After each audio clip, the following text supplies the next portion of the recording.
ম্যাচের 63তম মিনিটে লিওনেল মেসির অ্যাঙ্কেল ইনজুরি। খেলা শুরুর আগে মাঠের বাইরে কলম্বিয়ান দর্শকদের তোপের মুখে পড়েছিলেন স্বজনরা। এমন এক চাপের ম্যাচে আর্জেন্টিনা খেলে গেছে নিজেদের উজাড় করে দিয়ে। কোপা আমেরিকার ফাইনালে কলম্বিয়াকে 1-0 গোলে পরাজিত করে টানা দ্বিতীয়বারের মতো শিরোপা নিজেদের করে নিল আর্জেন্টিনা। 112তম মিনিটে লাউতারো মার্টিনেজের করা গোলের মাধ্যমে ইতিহাস গড়া এই জয় তুলে নিয়ে 16তম কোপা আমেরিকার শিরোপা নিশ্চিত করে আলবিসেলেস্তারা। শতবর্ষী এই টুর্নামেন্টের ইতিহাসে এখন সর্বোচ্চ শিরোপাধারী দল আলবিসেলেস্তারা। একই সঙ্গে টানা 3 আন্তর্জাতিক ট্রফি জয়ের এক বিরল রেকর্ড গড়ল তারা, যে কীর্তি আগে ছিল কেবল স্পেনের। এই ম্যাচ দিয়েই নিজের বর্ণিল ক্যারিয়ার শেষ করেছেন অ্যানহেল ডি মারিয়া। শেষটা তার জন্য হলো ছবির মতোই সুন্দর। কলম্বিয়ার বিপক্ষের এই ম্যাচটি ছিল নাটকীয়তায় ভরপুর। খেলা শুরুর আগে কলম্বিয়ান ভক্তদের চাপের মুখে পড়ে নিরাপত্তা কর্মীরা। টিকিট ছাড়া স্টেডিয়ামে প্রবেশ করে কলম্বিয়ার দর্শকরা,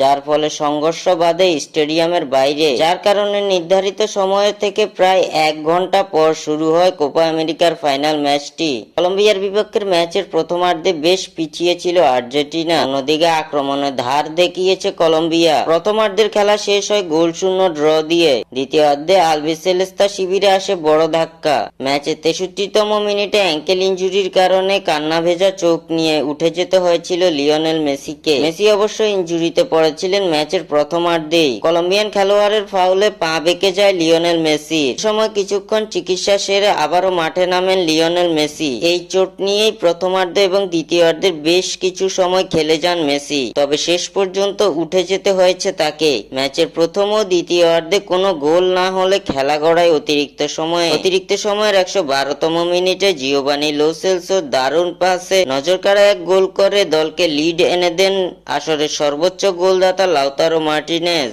এরপর আর কোনো গোল না হলে 1-0 গোলে রেকর্ডময় 2024 কোপা আমেরিকার শিরোপা নিজেদের নামে আরও একবার করে নেয় আর্জেন্টিনা।